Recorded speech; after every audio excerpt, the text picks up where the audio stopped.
my opponent had 2 4-cost Marco on the board.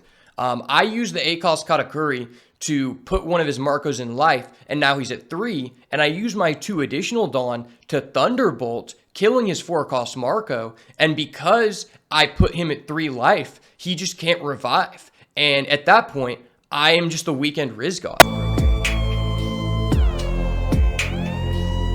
Beats by Ash, back at it again with another banger of a video. And today we are on number 8 of the Table 1 podcast. I'm here with the one, the only, the man who made the One Smoker video and then disappeared into existence, Tulsa Clout Noah. Yo, what's up? Yeah, posted a shitty deck list, but we're here now. And yeah, got a lot of insight, previous Magic player mainly. Got a top 8 at GP. There's my credentials. And yeah, let's get on it. Cool. So today we're going to be making this video because we're going to be talking about basically what happened with the recent emergency ban list, what our thoughts are on it, and what the implications are, as well as what we would have liked to see in a perfect world. And finally, we're going to finish off talking about how we'll be preparing for our first hometown regional, the Tulsa, Oklahoma regional. So if you guys end up going there, make sure to say what's up to us because you're going to see me at table 1 and you're going to see him at table 400. Hey, whoa. The Smoker Copium, I'm still on it. We're kind of just going to give an introduction of what happened to us at the beginning of the meta, because as you guys know, I did take a little bit of a break, so we're coming back with an amazing banger. So basically, when I started out playing in set 3, I was a little bit excited, but I will say I had some kind of burnout because I felt like this meta is kind of similar to the last meta, right? And, I've touched on this a lot where I really enjoy the deck building aspect of card games. And when I see all this data and all these open deck lists from players overseas, it kind of just gives me a faster burnout rate, I would say, because I enjoy discovering the stuff on my own. But if somebody's winning a lot with a certain deck, I'm not just going to ignore that, right? So in the very first 2 weeks of the set, I did play a little bit.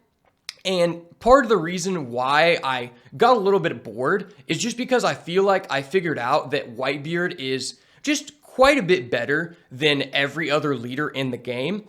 And that's for a couple reasons, but mainly it's pretty much the only deck that could still utilize the 9-cost Edward Newgate, and the fact that you could use Ezo as well as Buggy and the Whitebeard Pirates event to kind of just cycle through your entire deck and make sure you had the 9-cost Newgate on that 9 Dawn turn felt very powerful compared to the other strategies in the meta. So once I figured that out, I tried to play in a store championship event we had. Tulsa Clout Noah actually pulled up for that event as well. And it turns out you had to sign up on the website, which they have never really done for any tournament before. So a bunch of people came from out of town and filled up that tournament, and we weren't able to enter.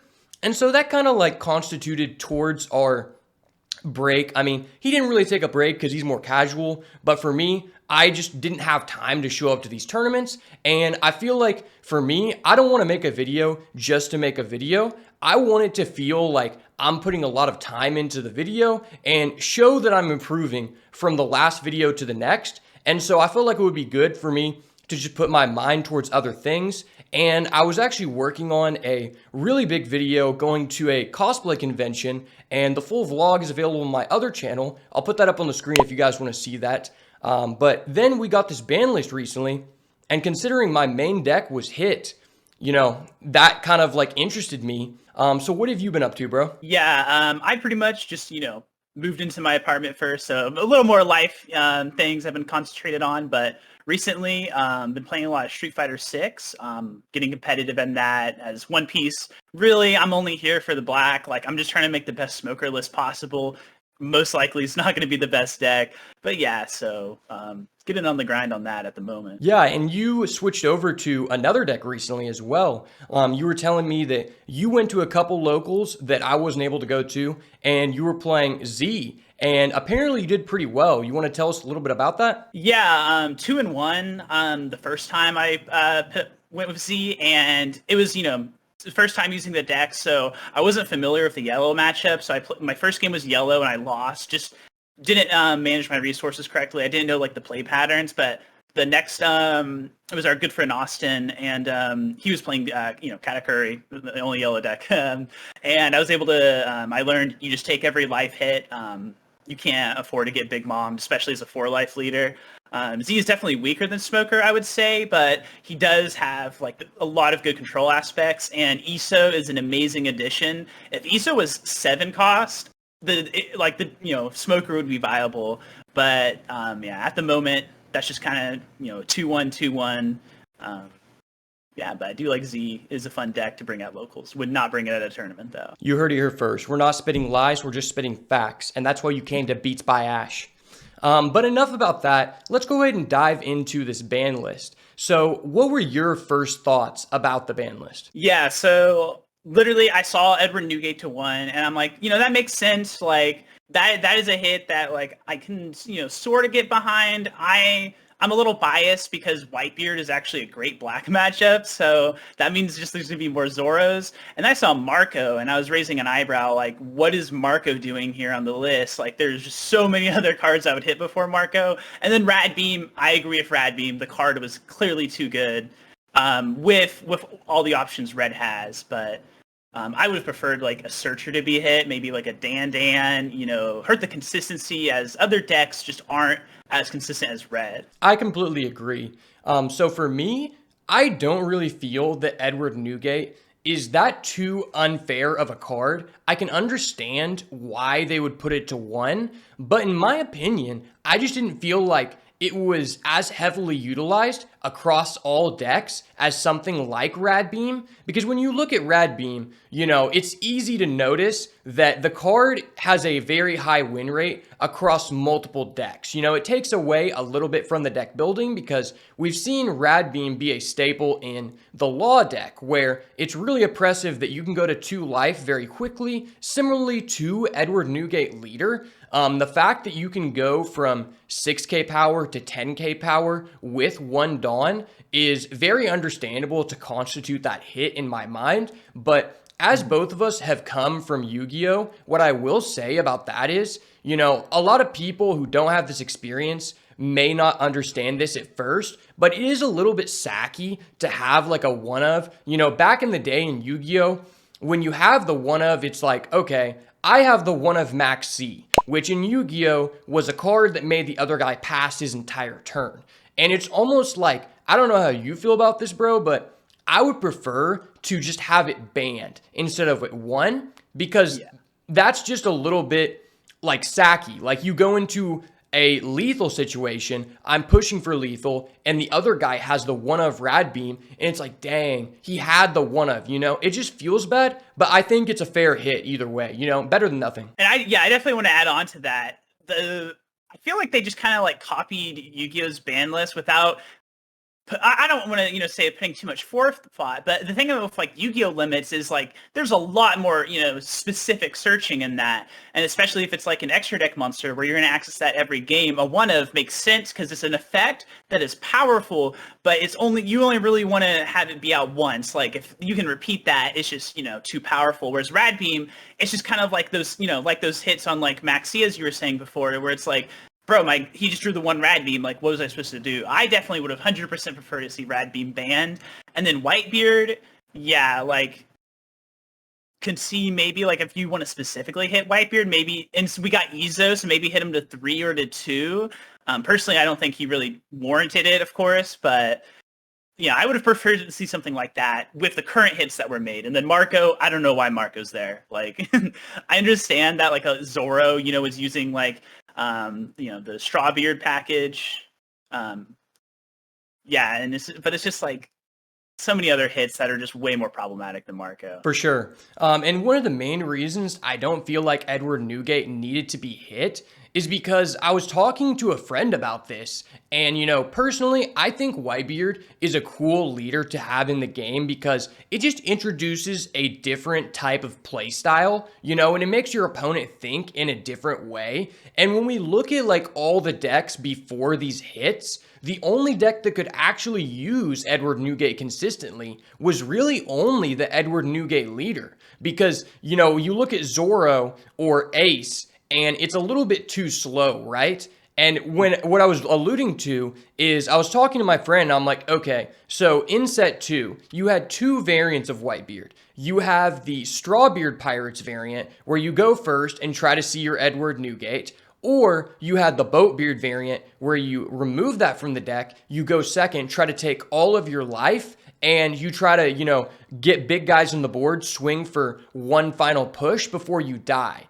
And with the removal of the Marco, the 4-cost one, it just feels a little bit too much because now, we compare that to this meta. Well, there's 2 ways to go about it, right? You could take all of your life and then try to stabilize with your 4-cost Marcos so that you don't immediately die on that 0 life turn, or you could try to protect every single life you have and stabilize with however many Newgates are available. So now with the 1-in-1 ratio, I have really no reason to protect all of my life so I can slam down the Newgate because I only have 1.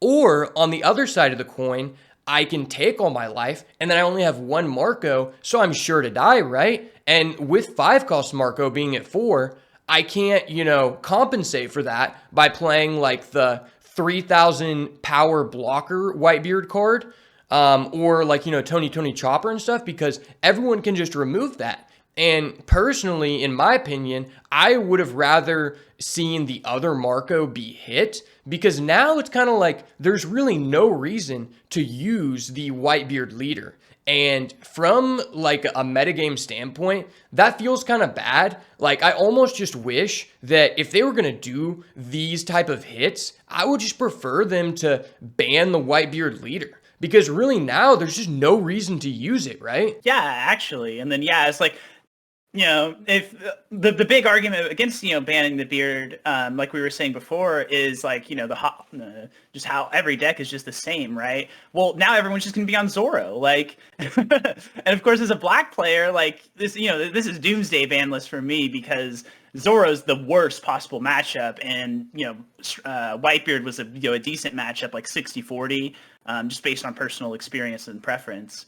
With my deck list. For sure. And I think what we're both kind of alluding to here is when you look at the Whitebeard deck, yes, it was powerful and I consider it the best deck in the game, but I really only felt like it was maybe like in between 5 to 10% better than the other strategies. And what was really solidifying why it was, somewhat fair to have this deck in the meta is because black directly like countered it, And so when you look at like some of the best metas in any card game, I feel like I, and probably you as well, prefer the metas where everything is extremely high power level to where like, yeah, everyone's like, this is an insane card, but there's an insane card in every deck. It just makes it more fun and it makes it have more of like I don't know what you would say, like a suspense or like a climactic point because it's so like intense, right? There's a lot of hype of what can happen in this matchup. And when you start removing a lot of like the cool, powerful cards, then it kind of comes down to like more of a fundamentals meta. And I feel like with a limited card pool, it wasn't correct for them to do that because there's already, depreciating gains to how skillful you can become in this game at a certain point, right? I'm not saying that there's not high skill in this game, but I'm saying once you become like a good player where you have strong fundamentals, you can pretty much, do well with every deck. You're not going to be as good as someone who has 1,000 hours, but you have a pretty good chance to win with any given deck. And in this meta, it's like I would have rather had more powerful choices still be in the game and hurt the consistency like you were saying. So for me personally, like that last thing I'll say about why I don't think the 9 cost was that unfair is that the biggest point of, I guess you could say, brokenness about the card was whenever you're playing Whitebeard and you have 10 Dawn and you play your 9 cost Newgate and you have 1 Dawn left to use a Rad Beam, And with only 1 Rad Beam in the game, Edward Newgate becomes way less powerful as a card anyway, because now you're most likely not going to have the one of Rad Beam. Like you can still have it, but it just feels like too much of a hit because I think the Rad Beam limit on its own decreases the power level of that card, right? Yeah, and I want to add to that. So, like, having a high power level format, the thing I love about One Piece that really like roped me in this game is it really does feel like this is true of all card games, right? Like the decision tree. But I think One Piece, the gameplay patterns and loops with it of like, the decisions that you can make. It's like, bro, like, it's like, I'll be there and just like, what, I don't know what the correct play is. And I love that. Like, I love not knowing what the correct play is. Like, and sometimes there just isn't a correct play. Like it is like either or. And when you start reducing the power level of a format, it does, I would say, get more boring. Like, when everything is higher power level, it really feels like, you're just like in the boxing match, just slugging each other. But as it gets decreased and, follows more on like a bell curve, it just does start to get really, samey, like repeating it. And yeah, that's something I would just wanted to add on that point. For sure. I totally agree with that. And I know you kind of already touched on what's happening with Zoro becoming more powerful. And I think this is a great time for us to dive into what effect does this actually have on the metagame. So just like he was saying, Zoro, these hits don't really hinder the entire strategy of the deck anyway. I think that 5-cost Marco was a great addition to the Zoro archetype. And I personally felt like 5-cost Marco was already better in the Zoro archetype than any other strategy, reason being that the card is overstated, and I feel like 5-cost 6K is the best stat line in the game, especially when you have blocker keyword, and that's why I felt like, 5-cost Law and Queen were previously really strong in the set 1, set 2 meta, and so with that stat line, it just means that if we're attaching 1 Dawn to our leader every turn, which we typically will be, our Marco is swinging for a 7k base without requiring any additional Dawn. And the fact that your opponent thinks, okay, this guy probably has an event because you're playing 10 to 12 of those anyway, you might as well not attack it. So it's almost immortal even if the guy doesn't have the discard outlet, right? And it's like, okay, even when you only have 1 Rad Beam, you're still probably going to maximize on the guard points and the Whitebeard Pirates event. So that's 8 plus your Rad Beam, that's 9. And if you really want to, you can put in quite a few other strong red events. We have, I think it's the Fire Fist one where you you discard something and you kill 2 bodies. That could be a good card to put into that slot. Or you have stuff like the Gum Gum Red Hawk. The point is, there's a number of cards that can replace that slot, whereas Whitebeard, you just can't replace those cards because there's no core strategy to build your deck behind, and so Zoro is literally not hindered at all. And I know how some people might have not liked how the 4-cost Marco, just created basically a free blocker every turn, and to be the devil's advocate here, you had to be at 2 life in order to trigger that ability anyway. And that's why I didn't feel like it was that unfair, because 4 for a 5k is already a mediocre stat line, and the fact you have to be at 2 life just creates a lot of problems, Like, in the yellow deck, for example, I could manipulate the life to where now I played a Katakuri, and you gained a life, so your 4-cost Marco is now no longer live. And I actually came into a couple situations like that when playing with a friend where my opponent had 2 4-cost Marco on the board. I used the 8-cost Katakuri to put one of his Marcos in life, and now he's at 3, and I used my 2 additional Dawn to Thunderbolt, killing his 4-cost Marco, and because I put him at 3 life, he just can't revive. And at that point, I am just a weekend Riz God.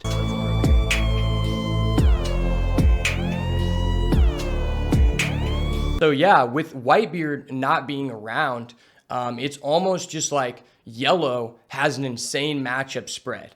I feel like if you can figure out how to tailor your yellow deck to beat Zoro and beat Law, which is going to be kind of hard to do, then I think you have a really high chance to top an event as long as you don't go against too many mirror matches. Because that's always been the fundamental problem of yellow, is that in the yellow v yellow mirror match, you have really low agency. Like, you can't affect the outcome of the game, but you had even less agency against Whitebeard. Like, you were going to have to trigger double Ikoku sovereignty, right?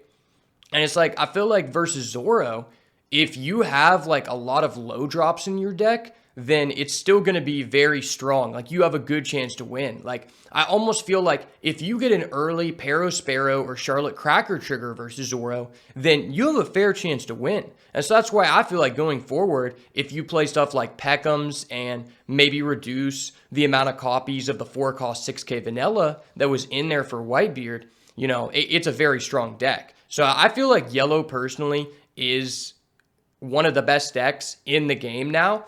And then also, like you were saying, Zoro is up there too, because people were playing a certain variant of Zoro, most people anyway, to combat Whitebeard. Like, everyone really liked Marshall D. Teach, as I did myself, because it could allow you to hit for high numbers against Whitebeard, where your low-cost characters had really diminishing returns. And so now you almost get a benefit because you have more free space in the Zoro deck to replace that with like a lower curve or whatever you want to tailor your deck for the meta. And yellow is just automatically a free win versus blue and black. So I think those two decks are top tier. And I've heard a lot of hype about Law because Law is always going to be a really strong deck. So, you know, that is what it is. I think those are the top 3 decks in the game. How do you feel about the meta with this ban list? Yeah, you know, obviously a loss for, you know, what I personally play. But besides that, you know, is it improving? That'll be remain to be seen. I can't give an answer on that. But I do like, yeah, chances with Law. Like, I think Law is like one of my, just like the way I don't even play it, but I love playing against Law. It is just always the most interactive game. And then on the flip side, it's like Zoro is just like, it's interactive, but it's interactive for them, not for me, you know? That's at least how I just, you know, personally feel. But I don't think it's going to be like any drastically worse or anything. Like, I think it's going to be, you know, pretty similar. And then once like the release schedules of the products like start to match, where we don't have, you know, we're always going to be picking up where you know, the Asian meta left off, right? So I feel like that's like a big problem right now. Whereas, you know, the meta gets, you know, it still develops a little, but it gets just too figured out too quickly. So I think once that matches up, we'll be a little better off. For sure. So as a black main, I want to ask you, how do you feel this hurts like Rob Lucci going forward? Like, you think it's like a little hit? Like, how viable would it be to run at like a regional or a treasure cup? Because we have seen people already topping in the Whitebeard meta, I guess you would call it. And I saw a video of a guy where he got second place or something at like a regional, and he said he went against 6 Whitebeard, and those are obviously free. So I don't know how it matches up when that's not a matchup anymore. How good is it? Yeah, with Rob Lucci specifically, I definitely think it is a significant hit. As you know, it doesn't matter what black deck you were playing, you always just, Whitebeard was there as a matchup. Like, thank God, it's like you literally get matched. Like, thank God you're playing Whitebeard, you know. So yeah, Rob Lucci definitely has gotten worse, noticeably worse. I don't know if I'd say significantly. As you still, you know, you still do have lines that you can make and deck building choices to remedy some of the bad matchups, but now there's just more bad matchups, pretty much. So you're not going to be able to hit everything. That's fair. How do you feel about the Zoro matchup? Because I'm not that big into Rob Lucci. Like, I have played it, I understand it, but like, I don't know how exactly well it matches up versus Zoro. I thought that the Zoro person is probably favored, but I don't know now that you're going to probably tailor your deck towards that matchup specifically. Yeah, so assuming you're going to be running 4 Spandam and 4 Bart, brand new, yeah, apologies. With that specifically, you know, if you're like because the turn 5 Kaku, where you can shuffle 2 back and pop, that's really good against Zoro specifically. So with the, you know, now consistency wise, that's not going to be there. So Zoro's still favored. I think Zoro is just going to be favored towards black, just with how they print the cards, period.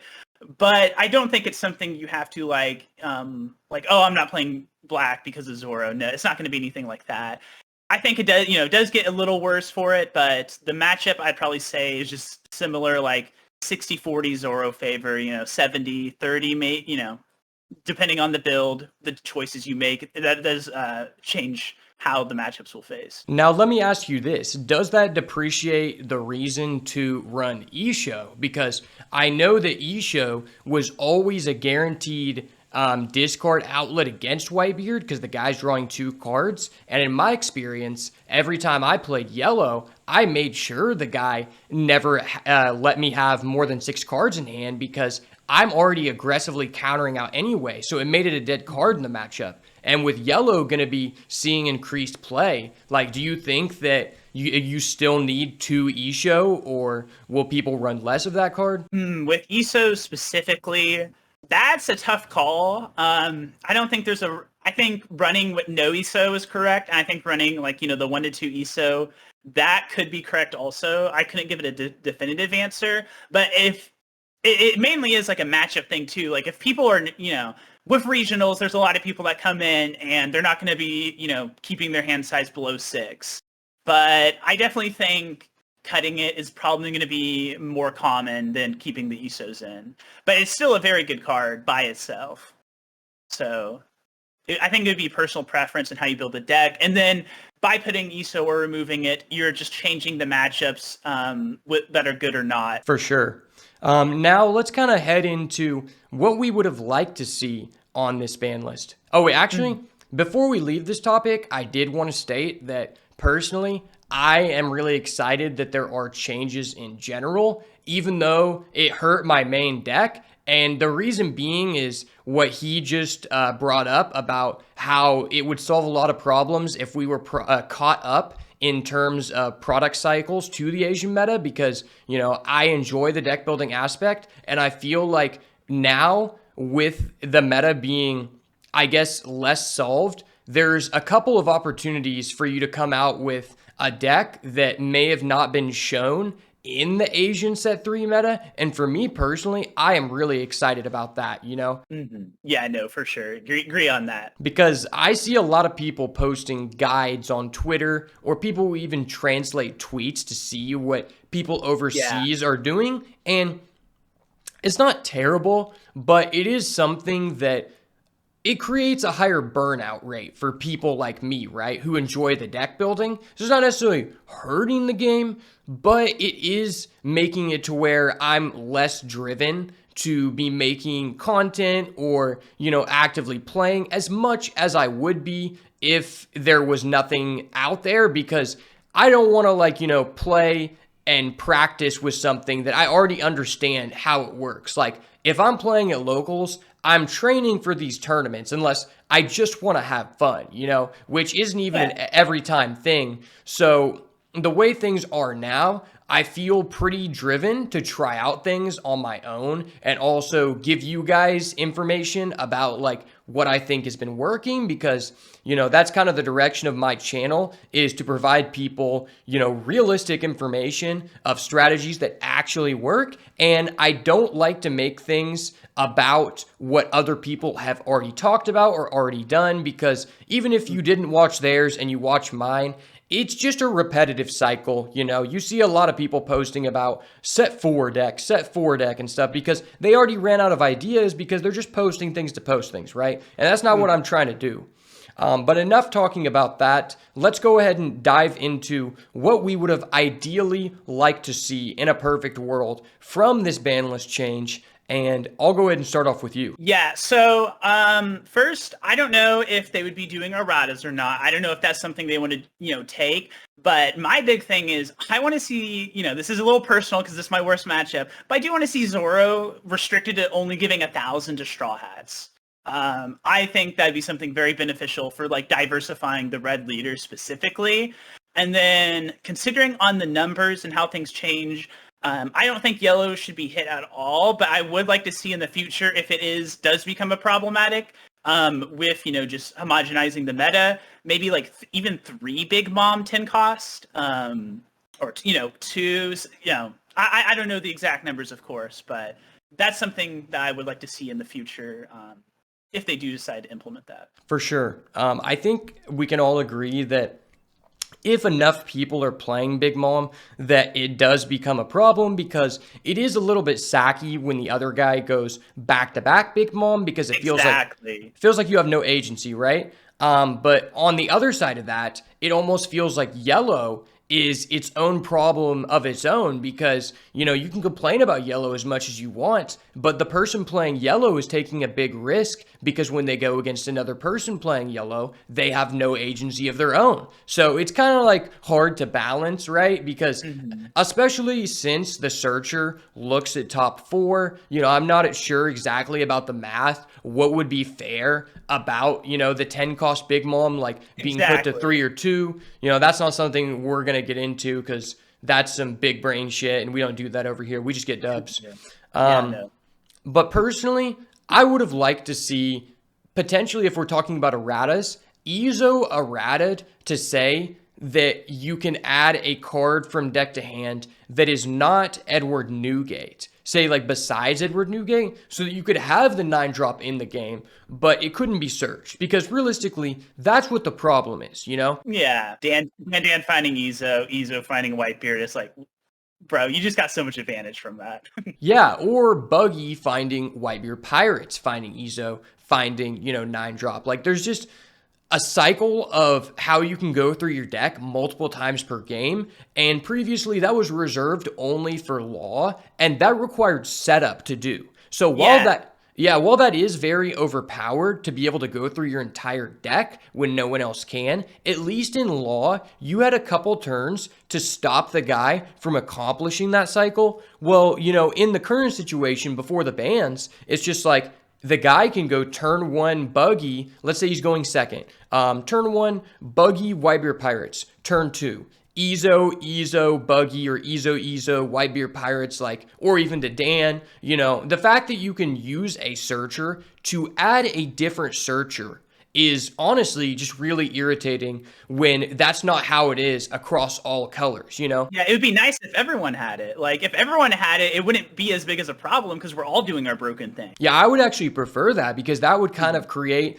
the utopia meta that we're talking about, where everyone is on a really high power level, but it's not really like that, and there's no way that the other guy can counter you from doing that, because he can just do all those searches in one turn, and none of the cards are required to be on field for him to use the next. And I think that is the biggest problem with Red in general, is number one, the fact that you can cycle through those searches so much, and also the fact that all those cards are generic. That's what creates that problem about people like you wanting an errata for it to be only Straw Hats, because all of these cards in the Red archetype, for me personally, it feels like Red just has more cards in the card pool than other colors. No, actually, it really does feel like that. I don't know if that's true or not, but we can at least say they have more higher quality cards, Yeah, for actual choices for your deck. It might be the same amount of cards, but for competitive players or, wanting to win, you do have more options in Red than other decks. Yeah, and the fact that all of those pretty much don't require you to play a specific strategy outside of a couple cards like Seaquake. It doesn't require you to use one specific leader. That makes it, kind of frustrating when other colors, while they do have some powerful cards themselves, they're constrained to a specific strategy.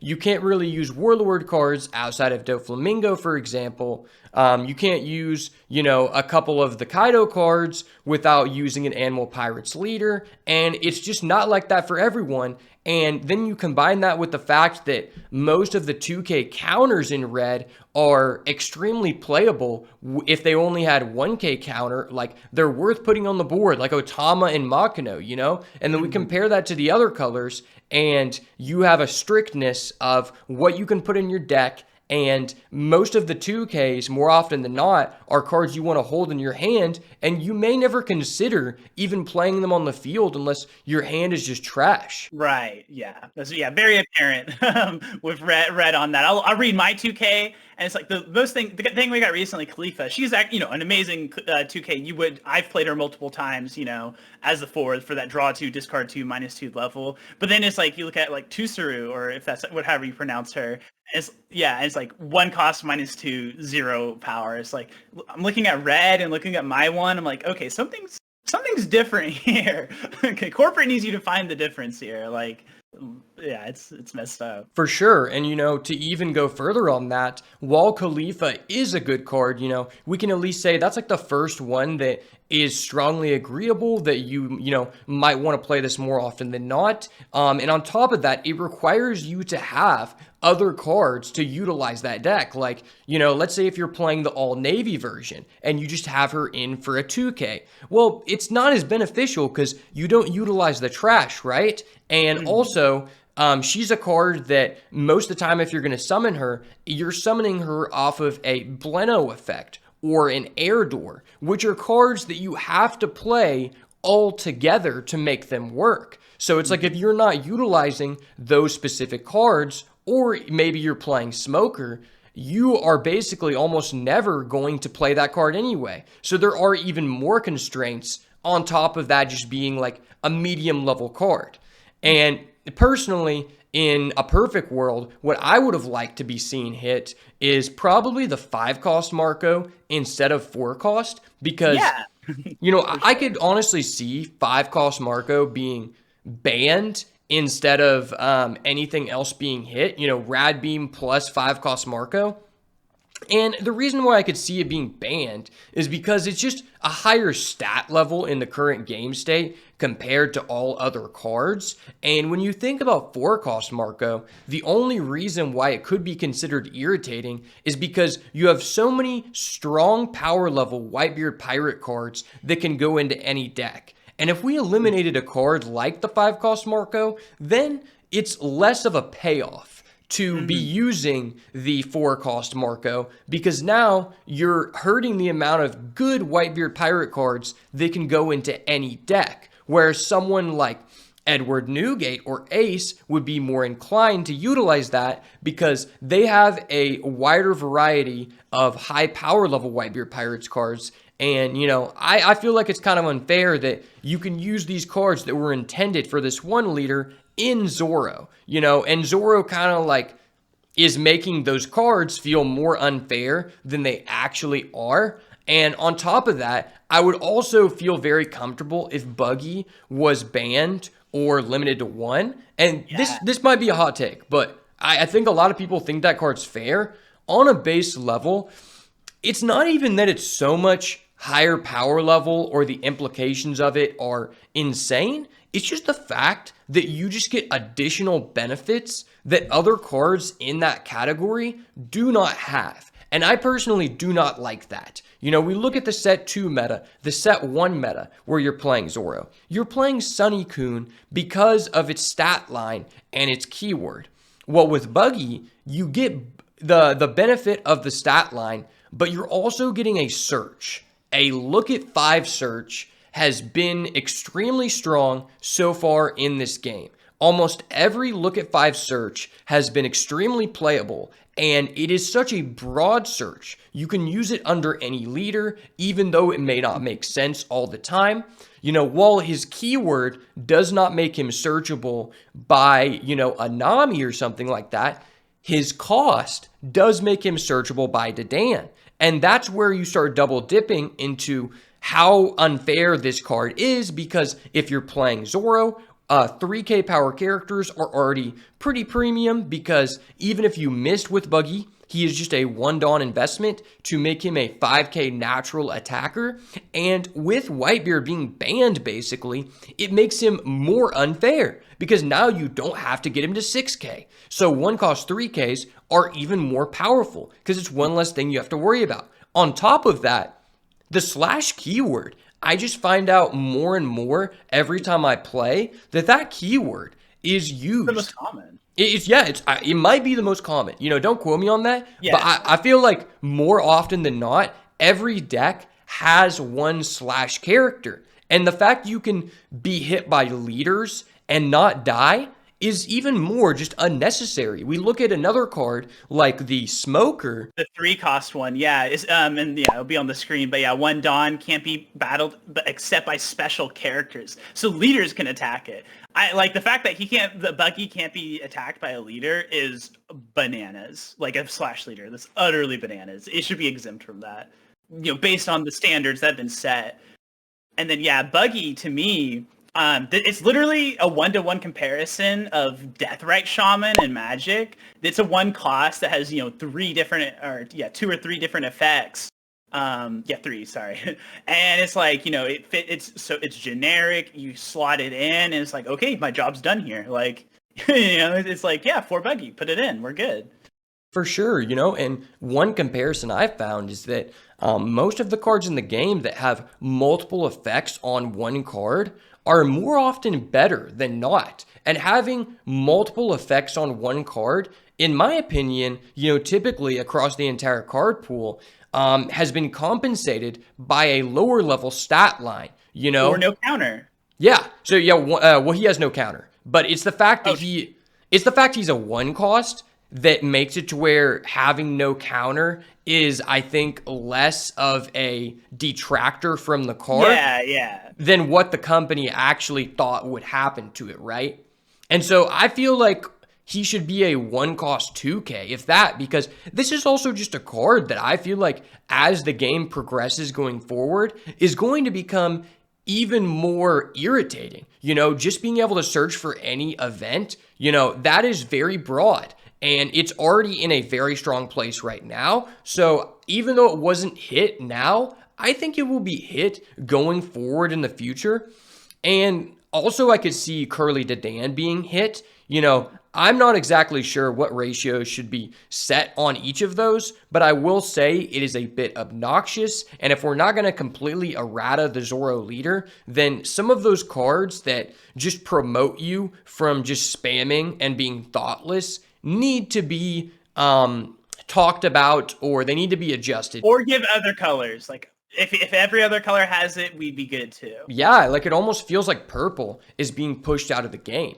And some people, some people are saying that, okay, well, when the next set comes out, purple, you can use in green, purple Dofi. Well, it's like, okay, that is cool, and I'm excited for that strategy, but it's not a strategy that's fully encompassing purple. We're not getting to use the full benefits of that color identity, and that's really a shame because I do think that the core mechanics of purple, returning Dawn to the Dawn deck, is a very interesting concept, and when set 1 came out, I was actually really surprised at purple being in the game because, it felt very strong. And what I did like about that, while it was irritating, sometimes to play against when the guy is able to cheat out with his Onigashima, coming from other games like Magic and Hearthstone, it almost feels like the ramp decks have always been cast to the side, because they always have a difficult time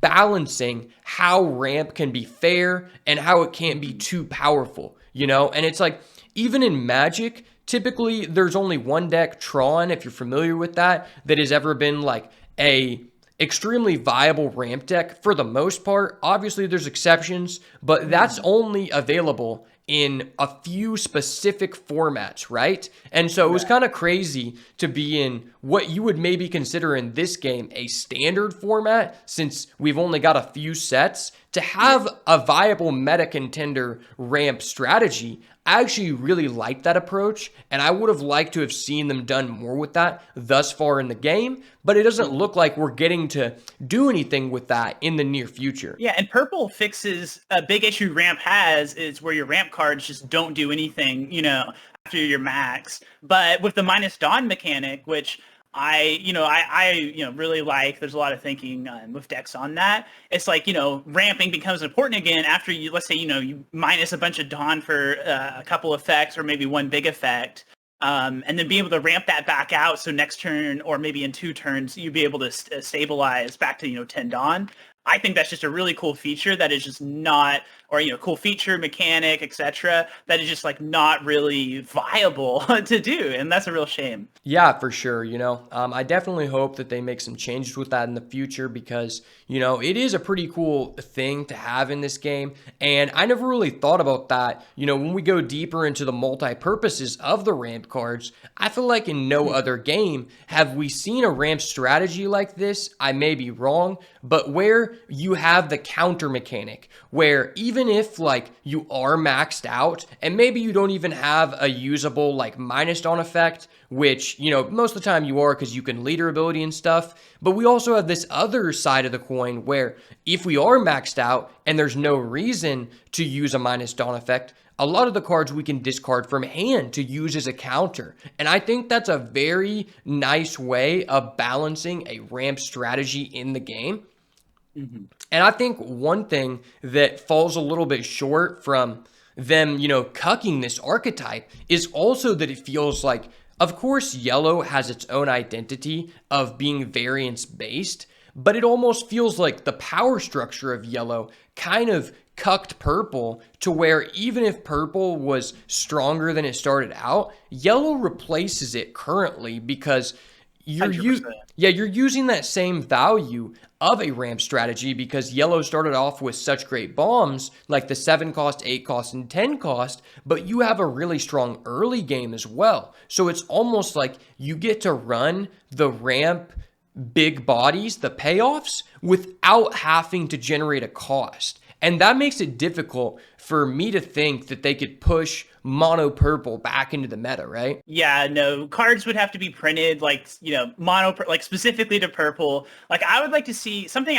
because with like, and I kind of played this with Z, and of course Z is not high power level or anything, but a issue, not like a potential issue that could arise, is having those powerful minus dawn effects in multicolor leaders. And if they only are using purple for that minus dawn, that is something that a resource they get to use that no other deck gets to use. So I want to see more powerful minus dawn effects. And they have a condition that says can only be used by like a 5 cost leader. Or, however they want to make it mono purple, that's something I'd want to see. So like, cause I don't really count like purple plus another color. Like I want to see mono purple, like you were saying, like come back and be relevant. Yeah, for sure. I completely understand that. And from what I understand, the Dofi deck isn't even like a legit ramp deck, right? Like you get to untap your Dawn, but it's not the same thing as cheating out a big body, When we talk about ramp, you're sacrificing a resource in order to make an inference that I'm going to survive for a couple turns so I can get to this point. It's like a risk to reward type of thing. And the fact we don't have that decision tree in the game is a little bit irritating. But one thing you made me think about was I'm not sure exactly how they would balance this, but it would be nice if, since they're making hits, can we actually make some hits that will impact the game to where it will slow down the game? Like, I don't care about hurting the power level. I'm against that. But if we could slow down the game to where some of these control strategies would be more competitively viable, I would be all for that. Yeah, or giving tools to those control strategies to do so. Maybe something that would combat that. Because it is a little bit irritating that most of the control strategies have been pushed to the side because the game is so fast paced, right? And it's like the only thing that has been able to bypass that wall of everyone being aggro is the 8 cost Captain Kidd. And that's not really a good way to solve the problem. Like, I don't think anyone has fun when they go against someone who has that. And it's like, okay, that doesn't allow everybody who's playing control to bypass this aggro army over here. It's just there's this one polarizing card where at the time there was limited removal options for it. So sometimes you can cheese those people. But there were often other times where the guy just pushes through you and they said, I don't care that you have this, because red just has so much versatility. Yeah, especially with like the minus attack effects, pistol. Yeah, definitely. More answers now, and yeah, it's just not.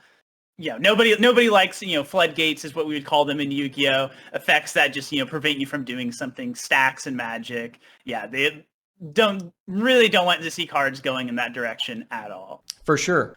So kind of just to finish this off, we're both going to be competing in the Tulsa, Oklahoma regional, which is, both where we are located. And that's going to be really exciting. I'm excited to see them have more events that we can actually travel to and get into, because that's been a big thing for me that stopped me from, not burning out. That stopped me from not burning out is that these events that I can enter, I only want to go if I can come with my friends, and the limited tournament cap, that makes it have an even more high difficulty for me to get into, because it's like, okay, even if I can get into it, and I'm not even necessarily trying to get into these tournaments that are 10 hours away. It's just that's the only option that we've been given. So, we had like one in Texas that you went to, another one a long time ago, but even then, the first one was limited. I didn't even get into that one. And so I'm excited for this one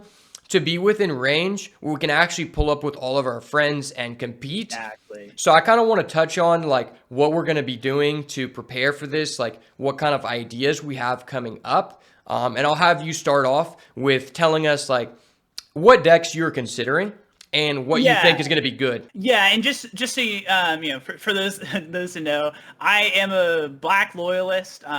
My goal is not to win, purely to win. It is to play the best version of Black that is possible. So I'm going to be going with Smoker just because fan of the card, fan of the character. So I want to make the best possible Smoker deck, and the ban definitely changes things because I had a lot of cards, just for Blackbeard, right? So now I'm back in the lab.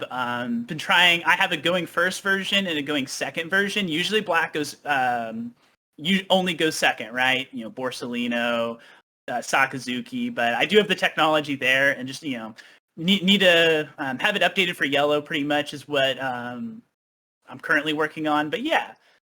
How about you, though? What do you think you're going to be running for the tourney? So I've got a couple options wavering in my head for you guys. So the first thing that I'm considering is Yellow. Like he said, he's not solely focused on winning. He wants to do what is going to give him the highest chance of winning while also giving him the most fun possible, right? Because you want to have fun. And I will say, because the tournament's so close, I don't feel a lot of pressure to, win the whole event, even though, like, I plan on that. Like, that would be nice. I don't feel pressured to play, like, the best possible meta contender because I'm not, like, using a lot of resources to go to the event. And that's something that's stopped me from, being less competitive in the past is since I'm committing 10 hours to go to this event, I might as well, like, do everything possible to give myself an edge. And so that's why I want to start off by talking about Yellow, because for me, I have found Yellow to be the most fun deck I have ever played in the card game.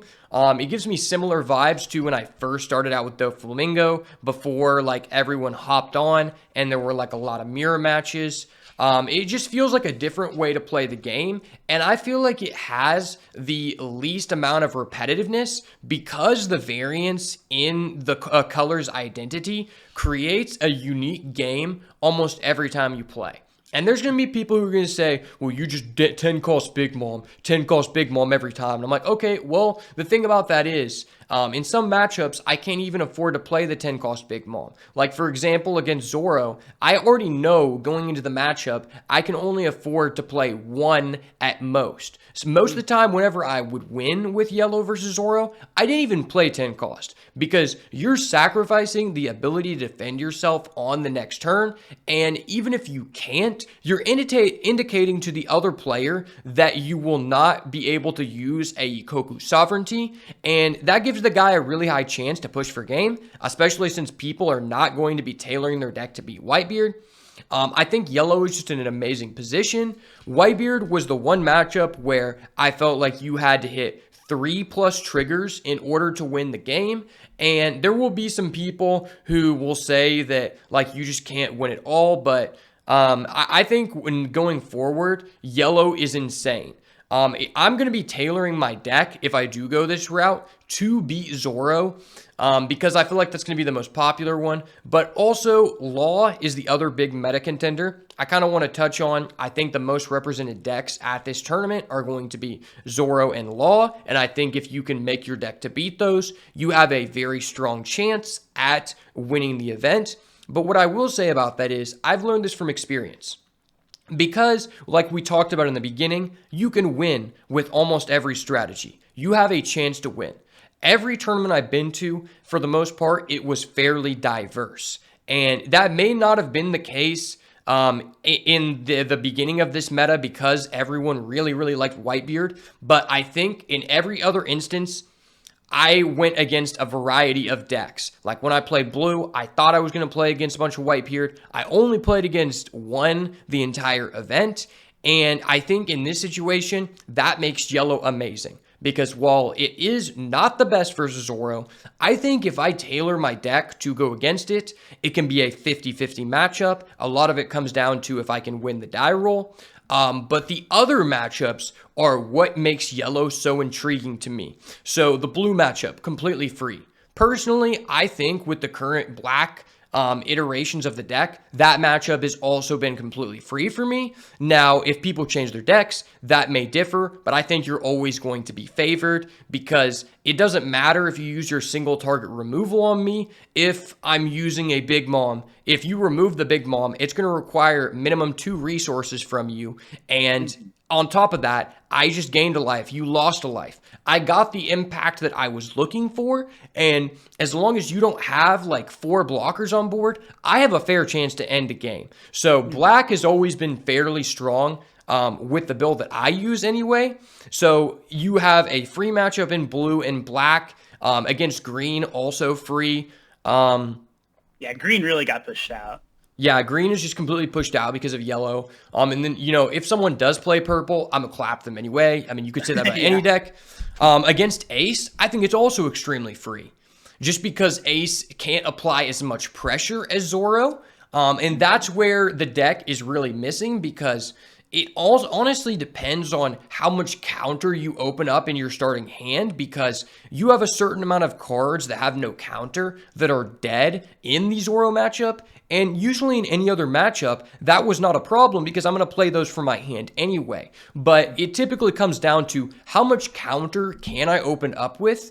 And one last benefit I will touch on is one of the problems of yellow is the amount of blockers the other guy has because you have no cost-effective way to answer most blockers. I can Katakuri, I can Thunderbolt, but against red, I usually do not want to Thunderbolt because I can't afford to lose a life. But in this case, when we only have one 4-cost Marco, I will still say the Zoro person is going to be favored against me, but I think I have a better chance to win because they can no longer stabilize. They cannot be as they can't be as generous with taking life cards because they cannot stabilize behind the 4-cost Marco. They can't stabilize behind the Rad Beam.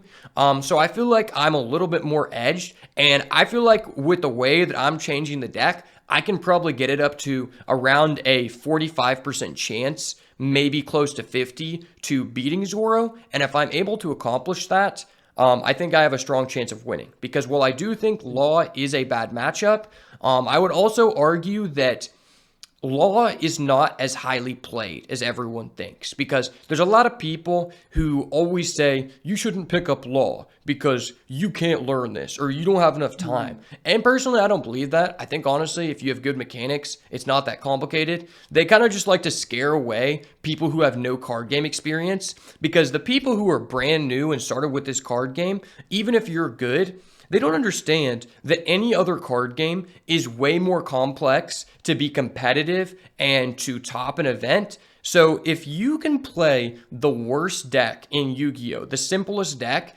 and do well with it, you can probably play Law because it is not that complicated. It just comes down to muscle memory. How fast can I recognize the pattern I have to make the correct sequence? And if you have enough time to put into the deck, you're going to perform. So how do you feel about Law in the current meta? Law, if I was not a black loyalist, Law is the deck I would be on right now. Honestly, you know, besides, you know, it's an extremely fun deck. It's just the amount of decisions that you can make. You know, yeah, if you get, you know, enough reps in, like, you will be able to recognize that. But there is still some free, like, you know, some decisions where, like, that are completely unique, and you're just going to have to use your knowledge, what the limits of the deck is, you know, limits of your opponent. You know, that's like I said previously, the sequencing of this game is so much fun, and Law just really exemplifies that as well. So I'm going to put in good word for Law, and of course Yellow. I would definitely another deck that most likely would be winning the regional. That too. Yeah, for sure.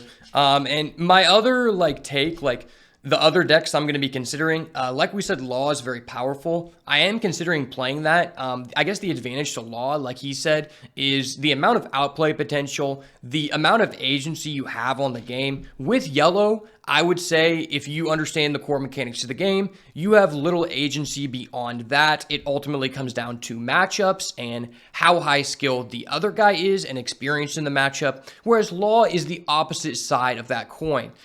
Pretty much every matchup, if the other guy is not 100% experienced in playing the deck on his own, then you have a fair chance to steal the game, even when it's not favorable to you, because there are so many sequences and so many ways to play the deck. I think you have a high chance to win with Law if you change the deck a lot.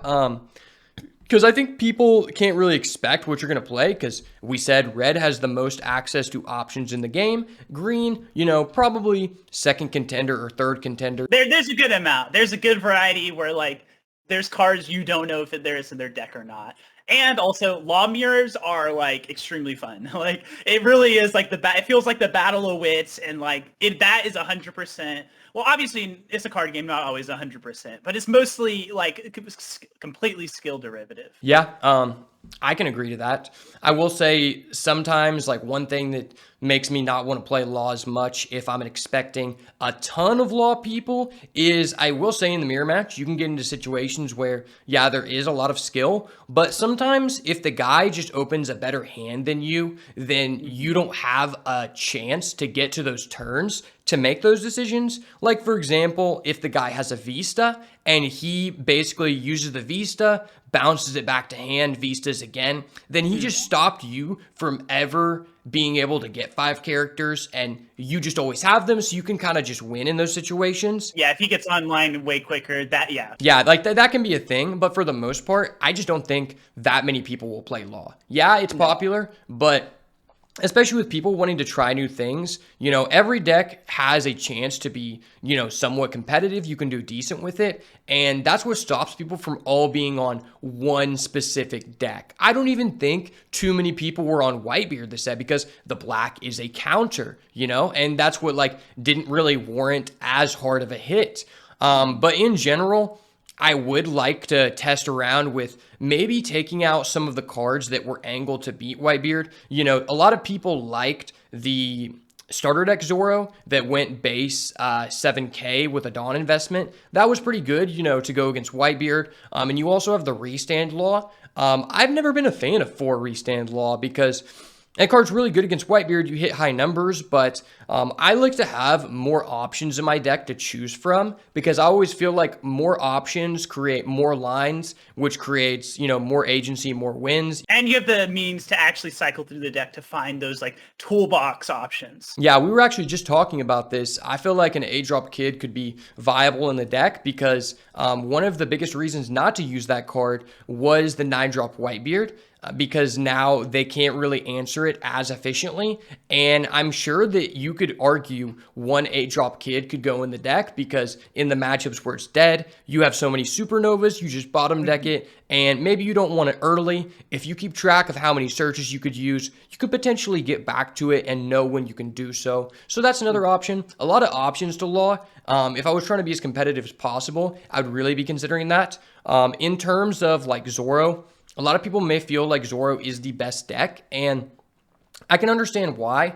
I have played Zoro a lot, and yeah, I will say if you just get mad about bricking and not opening a playable hand, Zoro is really insane in that aspect. But I just feel like sometimes I lose to another guy because he opened a better hand than me. Because I'm always guaranteed to open like searchers and playable. But let's say in the black matchup, for example, he just goes turn 2, air door, Kaku, pop my guy, or air dude. Yeah, that's raps. That's raps. Yeah, or Bleno, like, and I'm just like, damn, I'm so far behind.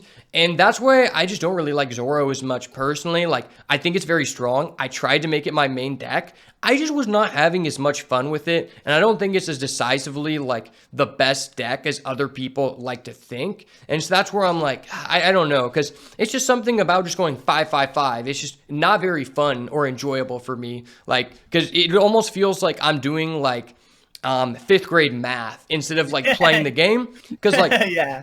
In a vacuum, my guys don't even really have like mechanics or like diverse effects. It's just all about me just hitting for good math. I don't find that enjoyable. Yeah, the critical mass. Yeah. You know, I think it's very strong versus some strategies like, you know, black, because we can just angle our deck really low. It's also very strong versus yellow. But also in the mirror match, I also just feel like red v red mirror match has always just been about who drew better and who got to go first. The person who going first has such a high agency, and that's what I've liked about yellow is while you always like want to go second and your curve going first is way worse, a lot of times the other guy just lets you go second anyway because second is way less popular than first, right? And I'm always about that. Like if I lose the die roll, I hate playing decks that are die roll dependent. And that's one of those things where Zoro, I feel like it's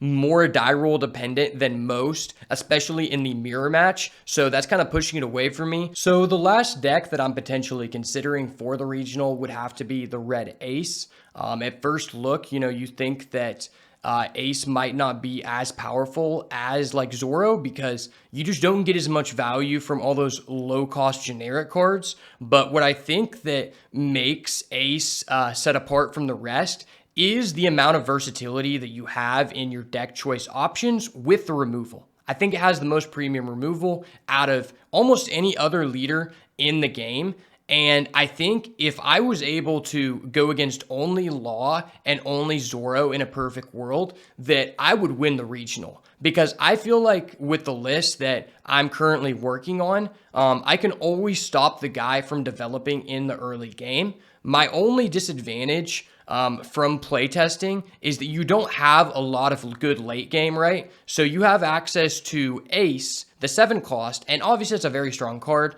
but now you only have 1 Edward Newgate, and maybe you can play around with Shanks, but that's it. But I feel like against Law, I'm always going to stop them from having 5 characters, and against Zoro, I feel like I have a better time being reactive to them than being in the Zoro v Zoro match going second and trying to be reactive to the other Zoro player.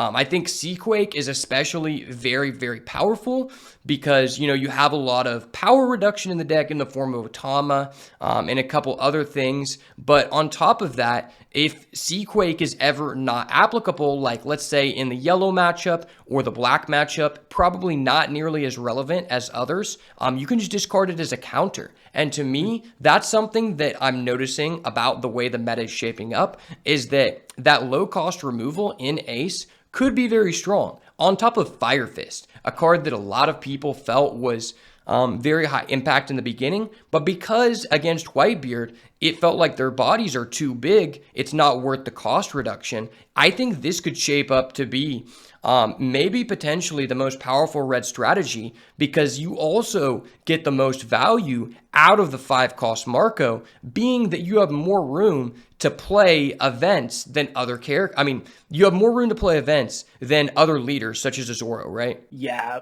With Ace on that, I don't have too much experience playing against it, and I have, you know, played a little bit of it.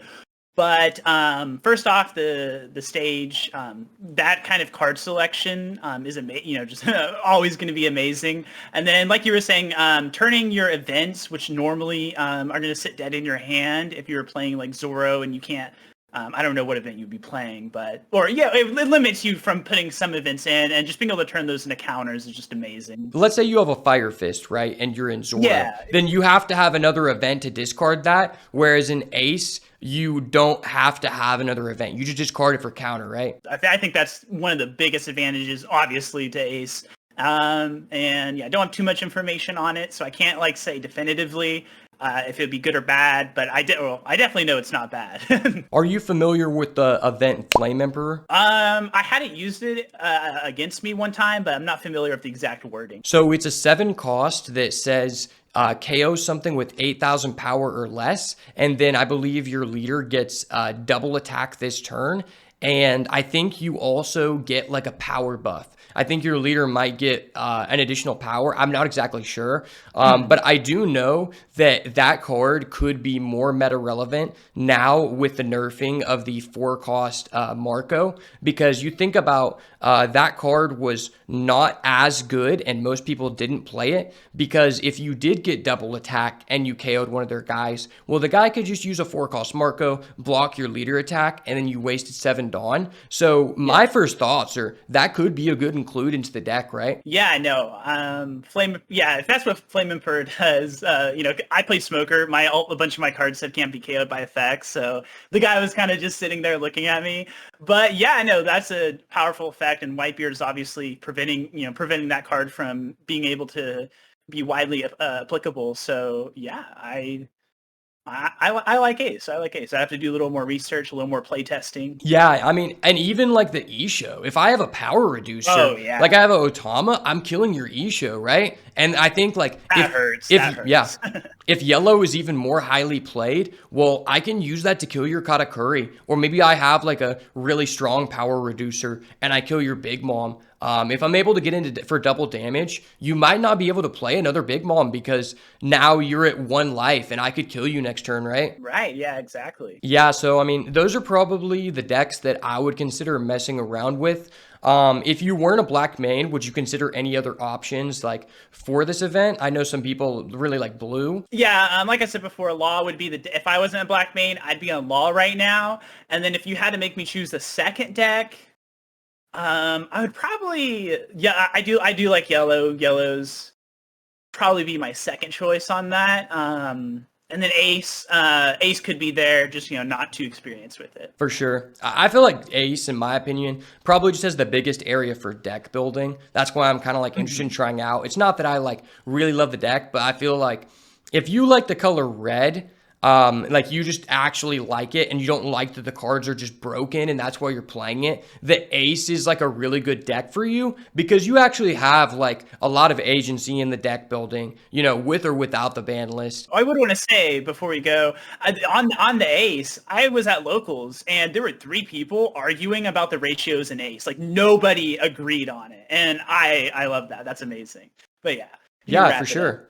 But yeah, those are kind of my final thoughts on this ban list. I mean, I'm excited about this. I'm glad to be back with the content. This has definitely gave me some more drive to upload some stuff because now I'm actually like passionate about it again, and that's really cool. By the way, make sure to go check out my second channel because I'm going to be uploading a lot more over there. I'm going to be going to a lot of conventions soon and a lot of good stuff. And he is actually doing some Street Fighter content. Yeah, Tulsa Clout Noah. We out here. I've been streaming some Street Fighter, just getting into the groove, and yeah, I'm gonna be. I already have a video being edited right now, so I'll be on the lookout for that. Yeah, make sure to go check it out. He's gonna get some shorts out there. I'm gonna help him with that.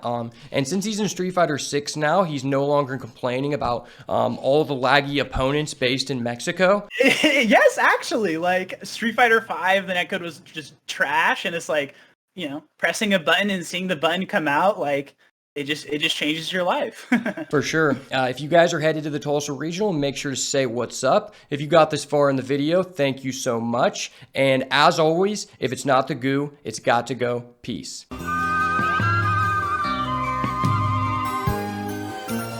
Ooh, is that indigo?